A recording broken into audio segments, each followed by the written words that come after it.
மேகதாது திட்டத்தை அமல்படுத்துவதற்கு கர்நாடகா குழு அமைத்துள்ளது தொடர்பாக தமிழ்நாடு அரசை எதிர்க்கட்சித் தலைவர் எடப்பாடி பழனிசாமி விமர்சித்துள்ளார்.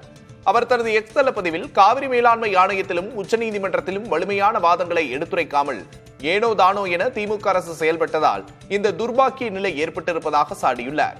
திமுக தலைமை தங்களின் குடும்ப தொழிலை பாதுகாக்க கர்நாடக காங்கிரஸ் அரசுக்கு லாலி பாடும் போக்கை கடைபிடிப்பதாக விமர்சித்துள்ளார். தமிழகத்தின் உரிமைகளை பாதுகாக்க சட்ட ரீதியிலான நடவடிக்கைகளை மேற்கொள்ளவும் முதல்வரை எதிர்க்கட்சித் தலைவர் வலியுறுத்தியுள்ளார். மேகதாது அணை விவகாரத்தில் கர்நாடக அரசின் முயற்சியை தமிழ்நாடு அரசு ஒருபோதும் அனுமதிக்காது என்று நீர்வளத்துறை அமைச்சர் துரைமுருகன் தெரிவித்துள்ளார். அவர் வெளியிட்டிருக்கும் அறிக்கையில் மேகதாது அணை தொடர்பான வழக்கில் தமிழக அரசு மறு ஆய்வு மனுவை தாக்கல் செய்துள்ளதாக தெரிவித்துள்ளார்.